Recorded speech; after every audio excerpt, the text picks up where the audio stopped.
Kan jy dit hoor, soos die branders breek van Victoria Bay tot in Gouritsmond? Kan jy dit sien soos die son opkom en skyn oor die ou Tenikwa berge? Beleef jy dit? Die tuinroete, 'n plek waar God regeer. Mense wat 'n verskil maak met geloof, liefde en hoop.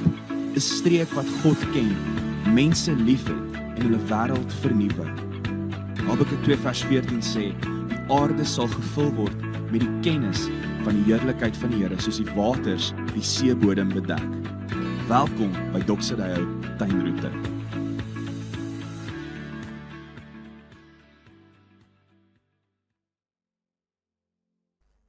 Goeiedag vriende, baie welkom by Doxodeo Tuinroete. Dit is 'n aanlyn boodskap. Dis week 2 in ons nuwe preekreeks Wanneer Liefde Werk en ek sien so uit om saam met jou te kuier vandag. Maar kom ons bid eers saam. Hemelse Vader, baie dankie dat ons oor so 'n tema kan praat. U liefde wat in ons lewens werk. En dankie Here vir u Gees wat u liefde 'n werklikheid maak. In ons en ook deur ons. En ons bid nou vir mekaar dat u hierdie tyd saam sal seën, dat u u woord sal gebruik, dat u vir ons insig sal gee, verligte oë van die verstand, sodat ons kan groei in hierdie roeping wanneer liefde werk. Ons bid dit in die naam van Jesus. Amen.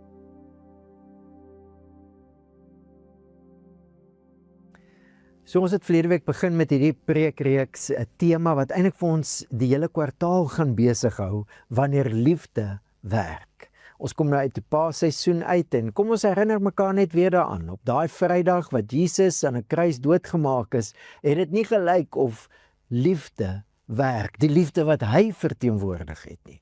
Onthou jy reg aan die begin van sy bediening, sy werk vir die koninkryk, het hy gesê, as iemand jou op die een wang slaan, draai die ander wang. As iemand jou vloek, seën, bid vir jou vyande. Alles wat hy op daai Vrydag gedoen het, hy het al hierdie dinge wat hy gesê het, daai Vrydag gedoen, en toe maak hulle hom dood. En verseker het niemand, nie een van sy disippels geglo daai dag, God se liefde werk nie. Die liefde wat Christus na hierdie wêreld toe gebring het en gesê het, God se koninkryk is besig om te kom.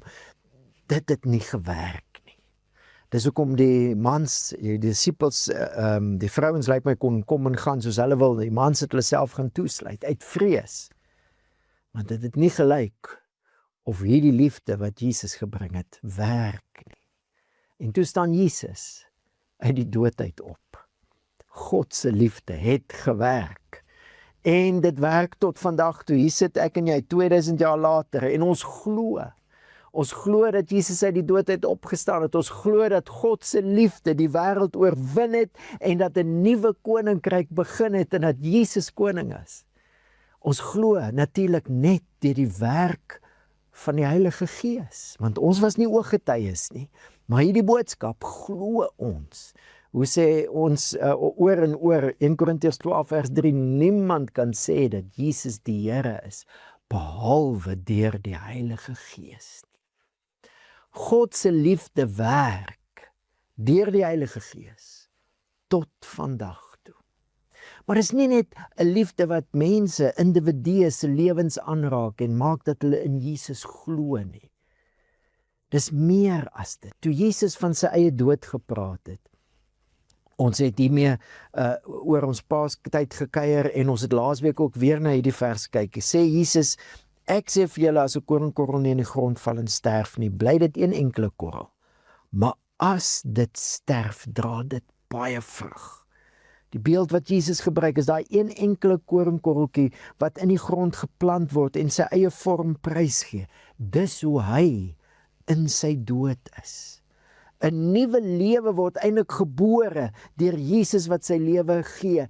En daai lewe wat gebore word is die lewe van Jesus self, nou in sy mense.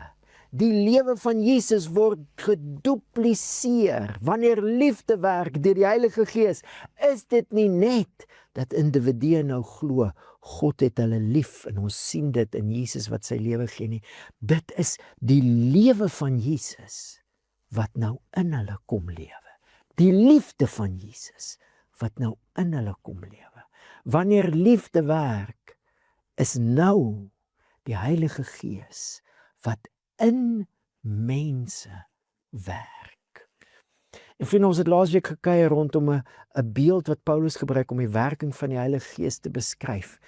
'n treffende beeld. Hy skryf in Romeine 8 vers 23, ook ons wat die Gees as God se eerste gawe ontvang het. Eerste gawe in die Engels is first fruits, eersteling. Dis 'n landboubeeld en ons het hieroor gesels, maar kom ons herinner mekaar weer hieraan, want dit is so 'n wonderlike stuk bevestiging. Die eerste deel van 'n graanoes wat ryp word, is die first fruits genoem. Dit was 'n teken van wat sou kom, 'n hele oes, wat aan die kom is, die toekoms. Nou skryf Paulus in Romeine 8, God gaan sy hele skepping nuut maak, maar as eersteling van daai wonderlike toekoms, gee God klaar vir ons sy Gees in ons. Die Heilige Gees is die waarborg dat God alles gaan nuut maak, dat hy klaar begin het en daai krag werk nou in ons. Ons het deel aan nuwe skepping. Maar die beeld gaan verder as net dit, dat die Gees die waarborg is dat God alles nuut maak en ons deel daaraan het. Op Pinksterdag, die dag van die uitstorting van die Heilige Gees, het die priesters die eersteling van die graan wat ryp geword het gevat en 2 brode gebak. 'n wonderlike simbool van God en mens wat saamwerk. God gee die koring, ons bak die brood. En die eersteling, die gawe van die Gees as eersteling wil juis dit kommunikeer. Deur die Heilige Gees is wanneer liefde werk, nou iets wat die Heilige Gees saam met ons doen. Deur die Gees word ons nou in staat gestel om saam met God te werk aan die liefde van Christus en die koninkryk van Christus in hierdie wêreld. Soos ons nou al baie vir mekaar gesê het. God se koninkryk se kultuur is die liefde van die koning self. En nou word dit 'n samewerking. Dis wat hierdie beeld vir ons sê. Die Gees as eersteling beteken ons word deur die Heilige Gees in staat gestel om nou saam met God te werk aan hierdie nuwe kultuur van 'n ander koninkryk, die liefde van Christus self. En dis waaroor ons dan vandag verder gaan saamkuier. Wat behels die saamwerk met die Heilige Gees wanneer liefde werk? Hoe lyk dit in die praktyk? Ons gaan eintlik die hele kwartaal daarmee besig wees. Maar vandag gaan ons so begin om 'n duideliker prentjie te kry. Ons gaan saamkuier uit 2 Korintiërs 1 uit. 2 Korintiërs die brief uit. Ons gaan hoofstuk 1 en hoofstuk 3 kyk na. Maar hoe lyk die prentjie as Paulus skryf oor die saamwerk met die Heilige Gees? En hoe help dit my en jou dan om saam met die Gees te werk wanneer liefde werk? Die eerste ding wat Paulus oor die Heilige Gees skryf in 2 Korintiërs, kry ons in vers 21 en 22. Dit help ons baie. Dit is God wat saam met julle, dit is God wat ons saam met julle in Christus 'n vaste fondament gegee het en ons gesalf het, wat ons ook verseël en die Gees as waarborg in ons harte gegee het. Paulus help ons, hy herinner ons altyd aan die groot prentjie as hy skryf oor die Heilige Gees. Wat is die groot prentjie? Christus. Wat beteken Christus? Hy is die gesalfde koning. Maar nou sê Paulus, ons is ook gesalf. Ons word deur die Heilige Gees in staat gestel om deel te neem aan Jesus wat God se koninkryk hier op aarde vestig, soos in die hemel. Die missie van God is sy koninkryk, soos in die hemel, so ook op die aarde.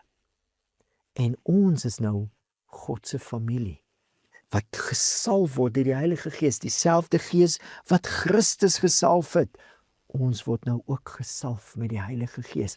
Ons word verseël met die Heilige Gees. Dit is die beeld van die konings van daai tyd, of belangrike amptenare, as hulle 'n belangrike dokument of brief geskryf het, het hulle dit verseël met 'n seelring, wat gewys het, hierdie dokument kom van hulle. Ons is God se belangrike dokument, brief aan hierdie wêreld, verseël deur die Heilige Gees, gesalf, verseël, en die Gees as waarborg. Dit is die beeld van 'n deposito. As jy iets koop, maar jy sit 'n som geld neer, en daai som is die eerste deel van die hele koopsom. Dit waarborg die hele kooptransaksie. Die Heilige Gees is die waarborg. Ons hoor 'n klomp dinge hier, groot prentjie. God salf ons met sy Gees, sodat ons kan deelneem aan die koninkryk van God, soos in die hemel, so op die aarde. Ons is familie op missie. Dis die storie van Pinksterdag. Ons werk nou saam deur die Heilige Gees, saam met Jesus, vir God se koninkryk hier op aarde. En vriende, dit help my en jou geweldig baie, as ons die groot prentjie sien, wanneer dit kom ook by die werking van die Heilige Gees, want dit skuif die fokus van my af en my ervarings en my belewennisse na die koning en sy koninkryk. Hy het my gekies, hy het my gesalf, hy het my verseël, hy het my die Gees gegee as waarborg. Die klem skuif van my af na hom toe, en ek weet vanuit my eie lewe, dit help 'n mens as jy die klem so begin skuif, om te funksioneer en saam met die Heilige Gees te werk. Maar as iets wat Paulus hier al sê, wat ons vandag op wil inzoom. Hy sê, dit is iets wat ons oor en oor in die Nuwe Testament kry, hy het ons saam met julle in Christus bevestig, gesalf, verseël deur die Heilige Gees. Saam met julle, ons saam met julle in Christus. Vriende, is 'n tema wat ons oor en oor en oor in die Nuwe Testament kry. Wanneer die Gees werk, wanneer liefde werk, maak dit individue tot 'n eenheid.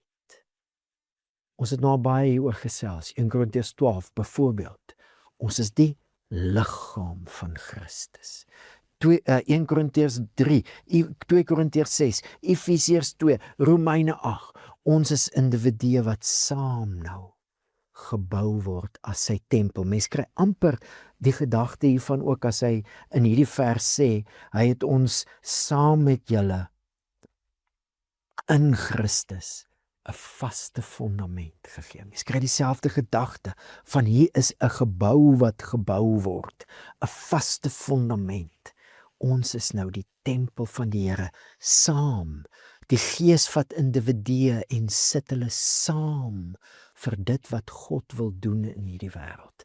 Ons kry dieselfde beeld met die brood, daai eersteling op Pinksterdag, die eerste deel van die oes wat ryp geword het, wat hulle dan die koring vat en fyn maal en brood bak. Dis nie meer die individuele koringkorrels nie, dis nou saam brood wat voeding is. Oor en oor in die Nuwe Testament kry ons hierdie insig in die werk van die Heilige Gees in.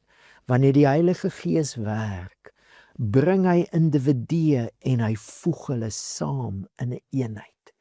En vriende, dan is dit baie, baie belangrik, hierdie insig.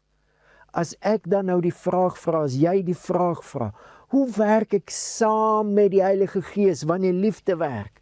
Hoe werk ek saam met die Gees vir hierdie roeping van God se koninkryk, hierdie missie, familie op missie, hierdie missie van God se koninkryk, soos in die hemel, so ook op die aarde? Hoe werk ek saam met die Heilige Gees as ons nou die instrumente is om sy koninkryk se kultuur te vestig, oral waar Jesus klaar die Christus is, en dis oral, die gesalfde koning. Hoe werk ek saam? Hierdie insig is verskriklik belangrik. Wanneer ek saam met die Gees werk, werk ek saam met hom vir die opbou van hierdie eenheid wat hy geskep het. Die liggaam wat nou groei, die tempel wat opgebou word op hierdie fundament. Die Gees skep die liggaam, die Gees skep die tempel en hy werk saam met mense om hierdie liggaam te groei, hierdie tempel op te bou. As ek en jy saam met die Gees wil werk, wanneer liefde werk, dan is dit om saam met hom te werk vir die eenheid van verskillende gelowiges wat saam groei. Vriende, hierdie is so groot en so wonderlik dat as Jesus bid in Johannes 17, dan koppel hy God se heerlikheid aan hierdie eenheid. Hy bid, hy sê, ek het die heerlikheid wat U aan my gegee het, aan hulle gegee, sodat hulle een kan wees, net soos ons een is.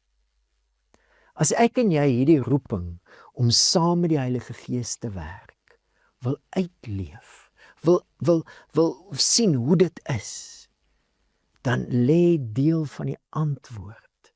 Dit lê in die eenheid van gelowiges wat groei, soos 'n liggaam, soos 'n gebou wat gebou word. In 2 Korintiërs 3 skryf Paulus baie oor dit, oor die heerlikheid van God en die bediening van die Heilige Gees, waaraan ons nou deelneem. Hierdie eenheid van God se tempel, waaraan ons deelneem in die opbou daarvan. En ek wil saam met jou kyk na hierdie gedeelte, dis nogal 'n komplekse gedeelte. En ons moet mooi kop hou en ons moet die storie wat Paulus in sy agterkop het, ook in ons agterkoppe kry, en om dit daar in die agterkop te kry, moet ons dit eers in die voorkop kry. Ons moet eers dit vir mekaar vertel. Maar hier is hoekom hierdie so belangrik is. Vriende, oor en oor hoor ek hoe mense praat oor die Heilige Gees se werking. En hoe daar persepsies geskep word, en dit raak partykeer 'n weird ding. Jog, ek het hierdie week weird goed gehoor, oor die internet van mense wat praat oor die werking van die Heilige Gees, wat net vreemd is, baie vreemd. En dan los dit mense op 'n plek van, ag, ons kan seker nie weet nie, dis seker maar net 'n misterie. Natuurlik is dit 'n misterie, as ons sê, God se Gees woon nou in ons. Dit bly 'n misterie. Dis God wat deur sy Gees in ons woon. Natuurlik is daar 'n element van misterie, maar hierdie misterie wil ons nie op 'n plek van onduidelikheid, onkundigheid bring. Ons het nie 'n klou hoe dit is nie, ons gee maar net oor nie. Nee, as Paulus 1 Korintiërs 12 skryf, begin hy met hierdie stelling, wat die werkinge van die Gees betref, of die geestelike dinge, wil ons nie hê julle moet onkundig wees nie. Hy wil juis sê, ons moet verstaan, insig hê oor die werking van die Gees, want ons moet dan nou saam met die Gees werk. So dis nie 'n weird and wonderful besigheid as ons praat oor samewerking met die Heilige Gees nie. Daar's duidelikheid, daar's insig, daar's definitiewe leiding wat ons uit die skrif uitkry, sodat ons saam met die Gees kan werk. Kom ons kyk aan na 2 Korintiërs 3, en dis nogal 'n regtig 'n komplekse skrifgedeelte. Dis soos iets wat Paulus skryf, maar dit het 'n klomp lae. Maar as jy die storie in gedagte hou wat hy in gedagte het, dan help dit jou baie. Paulus skryf oor die bediening van Moses. Onthou jy, Moses wat teen die berg opgegaan het in God se heerlikheid in, daar was 'n wolk, toe God mos nou die volk verlos het uit Egipte uit, toe lei hulle na die berg toe, om die Here te dien, soos hy vir Farao gesê het deur Moses. En toe Moses in die heerlikheid ingaan, toe kry hy mos die wet, en hy kry die instruksies van God, om 'n tabernakel te bou, sodat God by sy mense kan woon. Toe hulle klaar die tabernakel gebou het, toe trek God met sy heerlikheid in die tabernakel in. So die wet, Die bediening van Moses, die tabernakel, God se heerlikheid, is die storie wat Paulus in sy agterkop het, as hy dan nou vir my en jou verduidelik, van hierdie bediening van die Heilige Gees, waaraan ons nou deelneem. Kom ons lees saam, 2 Korintiërs 3 van vers 7 af. As die bediening van die dood, wat met letters op klippe gegraveer is, met soveel heerlikheid tot stand gekom het, dat die kinders van Israel nie stip na die aangesig van Moses kon kyk nie, weens die glans op sy gesig, wat tog aan die verbygaan was. Hoeveel te meer sal die bediening van die Gees nie in heerlikheid wees nie.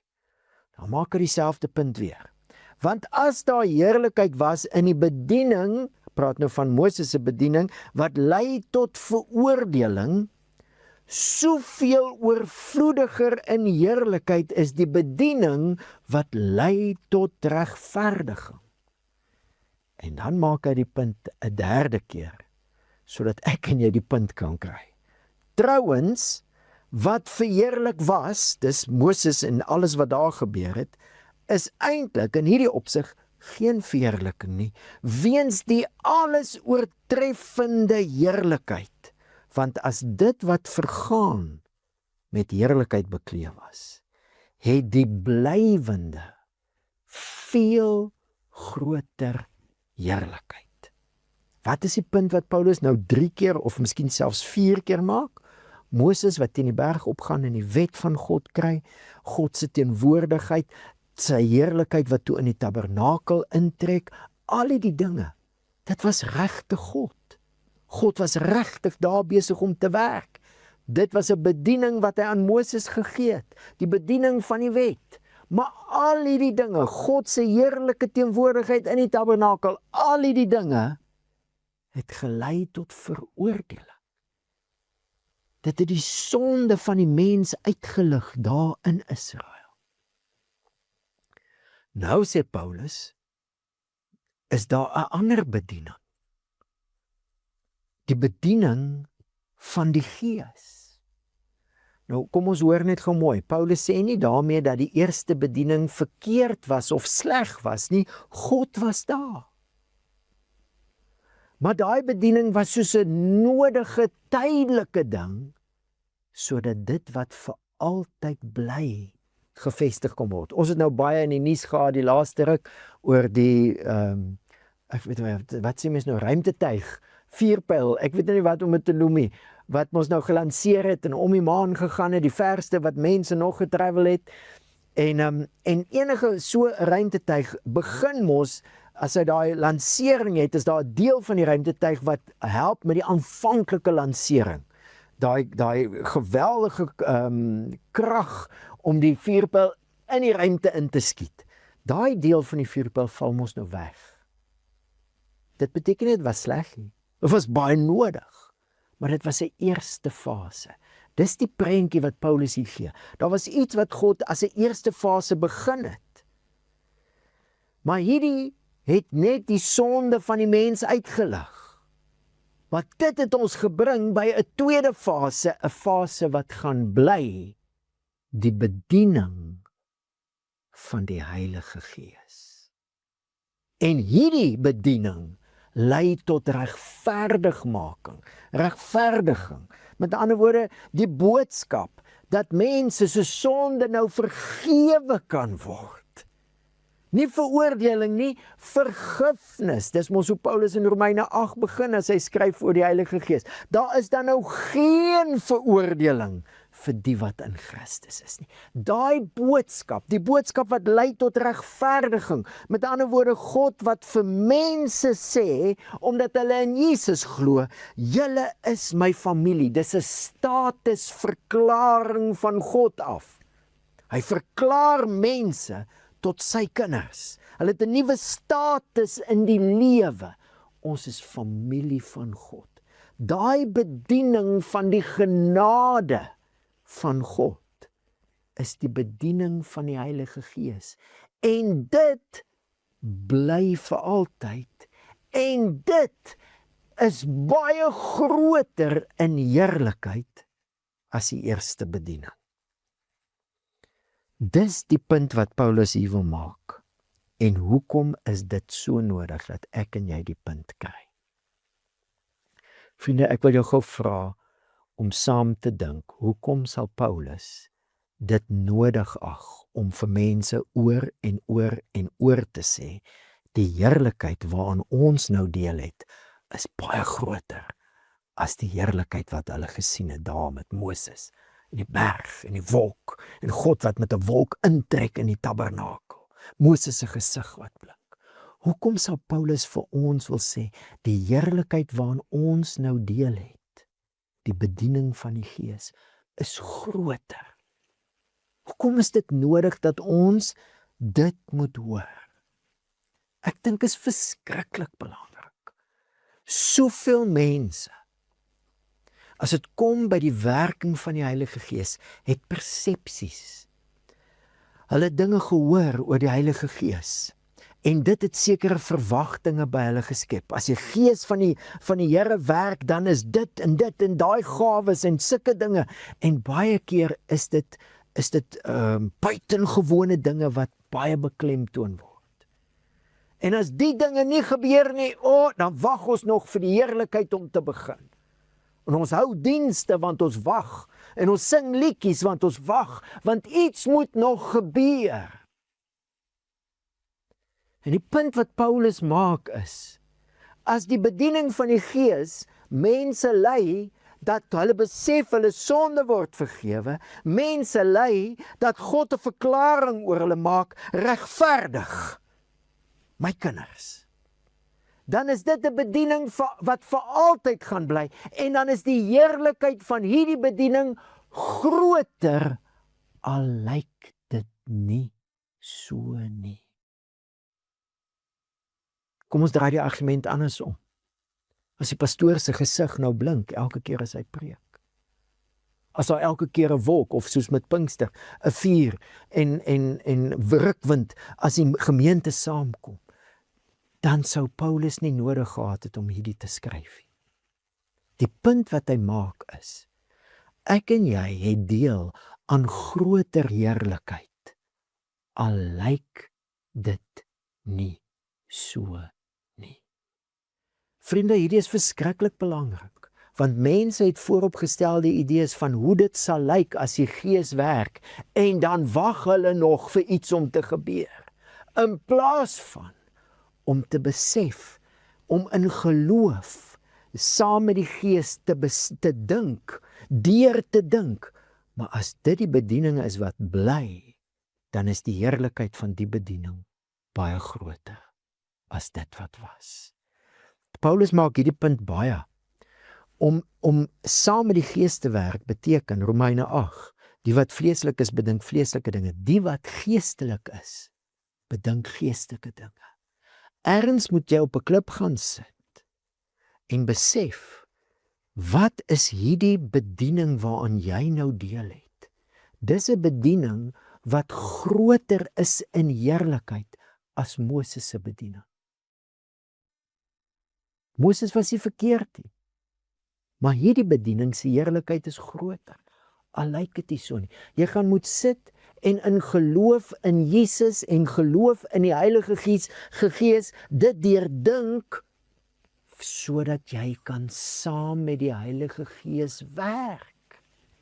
As jy nog wag vir goed om te gebeur, as jy nog wag vir die heerlikheid om te kom, dan gaan jy nie nou al saam met die Heilige Gees werk, wanneer liefde werk nie. Dan gaan jy die heerlikheid waaraan jy deel het, mis, want jy wag nog vir iets om te gebeur. Jy gaan in geloof moet gaan sit en dink. Dis hoekom Paulus hierdie skryf, oor en oor en oor. Die alles oortreffende heerlikheid. Dis soos die son, as die son opkom, sit ons die ligte af. Die alles oortreffende heerlikheid van die bediening van die Heilige Gees. Wanneer jy besef, jy het nou deel aan hierdie alles oortreffende heerlikheid, die bediening van die Heilige Gees, die samewerking van die Heilige Gees, dan kan jy saam met die Gees begin werk. Hou op om te wag vir iets om nog te gebeur. Glo in Jesus, glo in die Heilige Gees en besef dat jy nou deel het aan hierdie alles oortreffende heerlikheid. Hoe lyk hierdie heerlikheid? Paulus gaan aan. Terwyl ons dan so hoop het, tree ons met groot vrymoedigheid op. Nie soos Moses, wat 'n sluier oor sy gesig getrek het, sodat die kinders van Israel nie die einde van dit wat aan die vergaan was kon aanskou nie. Maar hulle denke is verhard. Want tot vandag toe lê dieselfde sluier oor die Ou Testament wanneer dit gelees word, en dit word nie weggeneem nie, want dit word slegs in Christus verwyder. Maar tot vandag toe elke keer wanneer Moses gelees word, lê daar 'n sluier oor hulle harte. Telkens egter, wanneer iemand hom tot die Here wend, word die sluier afgehaal. Paulus sê 'n klomp goed gelyk, maar hou die storie in jou kop. Moses, as hy in die Here se teenwoordigheid, sy heerlikheid ingaan op die berg of in die tabernakel, het hy die sluier afgehaal. As hy by die mense kom, het hy die sluier teruggesit. Hoekom? Was daar fout met die wet, fout met die tempel of tabernakel? Nee. Daar was fout met mense se harte. Hulle denke was verhard. Hulle harte, daar was 'n sluier oor hulle harte. Die Ou Testament, die wet, die tabernakel kon nie mense se harte verander nie. Maar nou sê Paulus, elke keer as iemand tot die Here wend, tot geloof in Jesus kom, met antwoord, word die sluier afgehaal. Wanneer jy in Jesus glo, beteken dit jy deel geraak van hierdie bediening van die Heilige Gees met alles oortreffende heerlikheid, al lyk dit nie so nie. Glo in Jesus, glo in die Heilige Gees. En omdat jy deel het nou aan hierdie bediening, is daar nie 'n sluier nie. Nie tussen jou en die Here nie. Né? Vrymoedigheid teenoor die Here. Die woordjie wat Paulus hier gebruik vir vrymoedigheid is die Griekse woordjie paresia, wat beteken to tell it like it is. Johannes 11, toe Jesus hoor Lazarus siek, toe wag hy mos. 2 dae later sê hy vir sy disippels, kom ons gaan na Lazarus toe, ek moet hom gaan wakker maak. Hulle sê vir hom, hy sal mos wakker word as hy slaap. Jesus sê, Lazarus is dood. Daar gebruik hulle die woordjie paresia. Jesus het toe reguit vir hulle gesê. Reguit, vrymoedigheid, hoef niks weg te steek nie. Nie teenoor die Here nie, maar hier is die punt wat Paulus maak. Ook nie teenoor mekaar nie. Moses het die sluier afgehaal as hy na die Here toe gaan, ons selfe toegang. Vrye toegang, vrymoedige toegang. We can tell God, tell it like it is.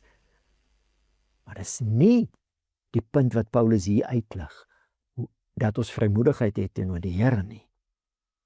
Dis dat ons vrymoedigheid nou het teenoor mekaar, en hier is die belofte wat hy dan skryf.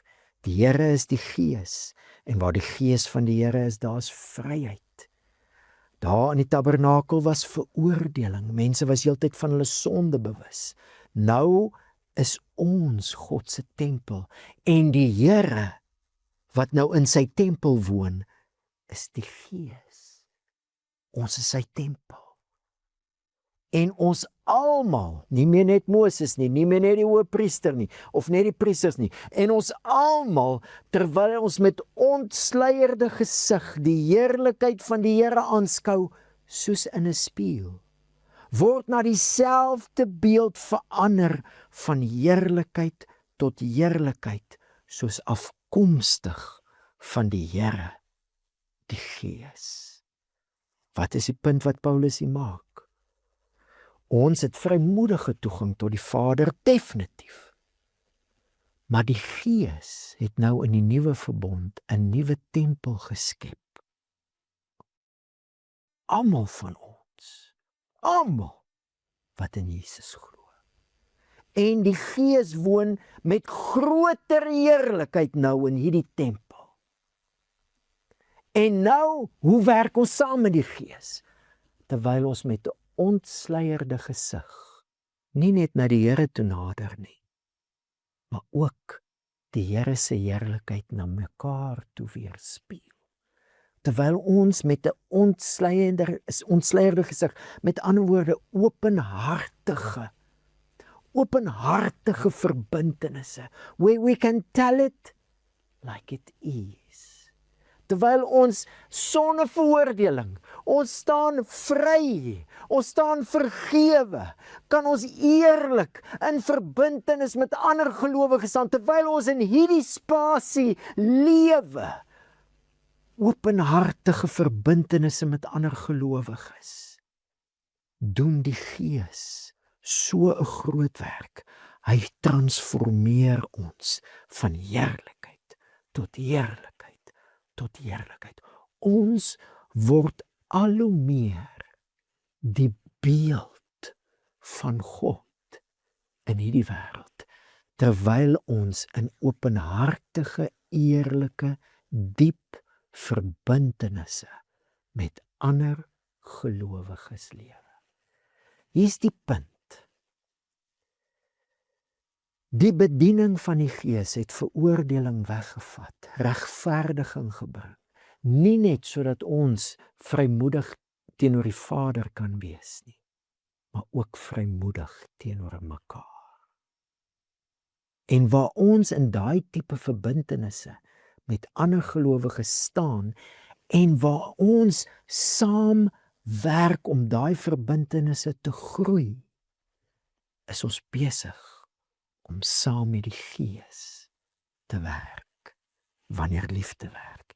En die heerlikheid van God word al hoe meer sigbaar in hierdie wêreld. Hoor jy hom?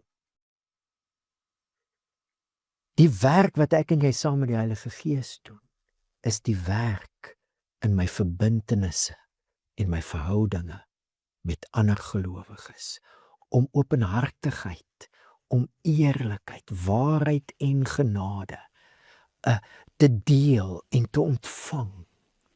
En in daai diep koneksies word ons verander, groei ons al hoe meer om die heerlikheid van God in hierdie wêreld te wys.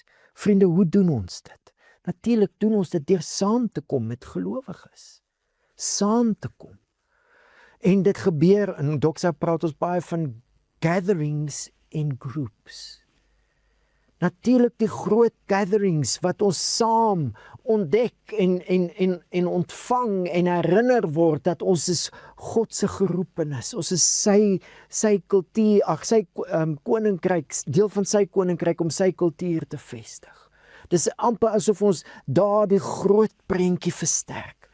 Maar die groups, Jesus wat sy lewe diep deel, kan jy dink aan die Parousia, Jesus tell it like it is, vir sy disippels en hulle vir hom, die vrymoedigheid wat hulle teenoor mekaar gehad het, dis daai lewe wat nou gedupliseer word in 'n gemeente, en ons werk saam met die Heilige Gees deur aan daai verhoudinge en verbintenisse te werk.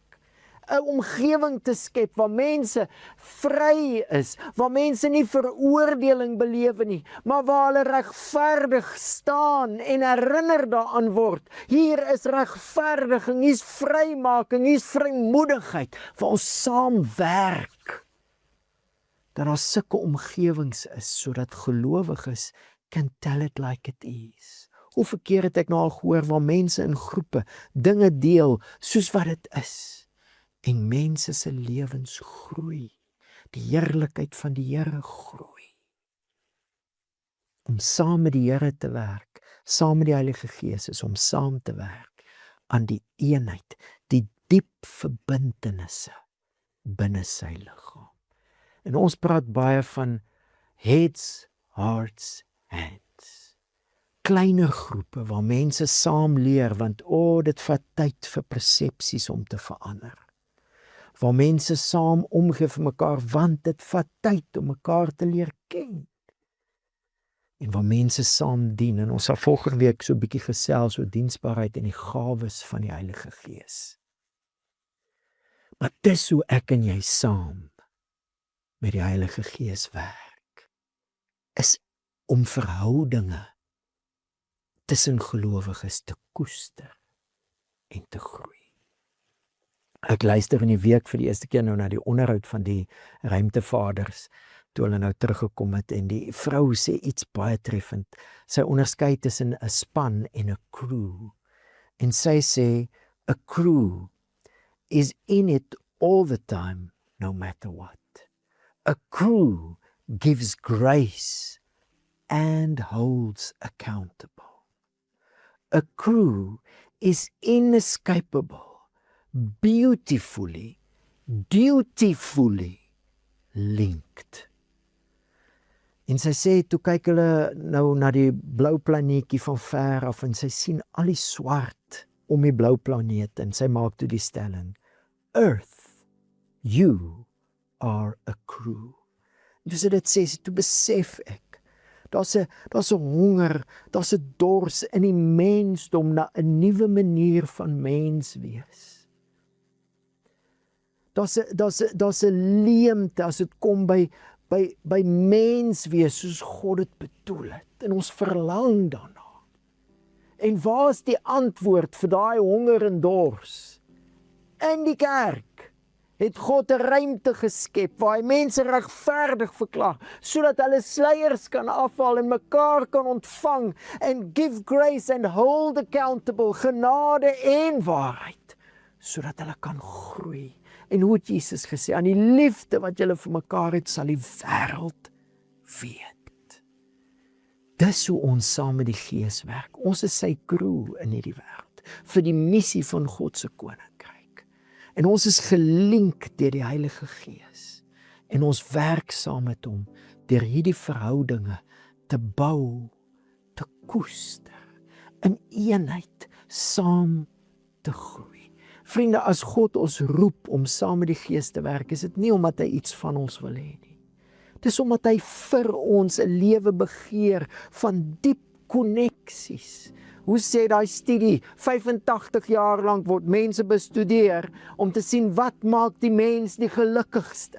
Die diepste vorm van geluk en die diep koneksies met ander mense, hand aan hand. Mense is so gelukkig soos wat hulle diepte en ware koneksies het met ander mense. God wil nie iets van jou hê nie. Hy wil iets vir jou hê en hy wil iets vir die wêreld hê. En daarom het hy ons deur die Gees saamgevoeg in 'n liggaam, in 'n tempel, waar die masker kan af. En ek wil jou vra om hierdie week hieroor te gaan dink en te gaan bid. In hoe mate leef jy met die geloof? Hier's 'n nuwe bediening. En ek het deel aan dit. Al lyk dit nie so nie. Ek glo in Jesus en ek glo in die Heilige Gees. En ek werk nou saam met hom. En in hoe mate het jy al daai tree gegee om in diep verbintenisse met ander gelowiges jou lewe te leef? Want dis daar wat ons saam met die Gees werk, sodat die mensdom kan sien, daar is 'n crew en hulle is welkom. 'n Crew vir God se koninkryk, die grootste missie wat op aarde aan die gang is. Kom ons ontvang die seën van die Here. Die genade van die Here Jesus Christus. Die liefde van God. Nou deur die gemeenskap van die Heilige Gees. Bly in jou en jy in hom. En so seën die Here ons. Amen. Dankie vriende, was lekker om saam met jou te kuier en ons kuier weer volgende week saam.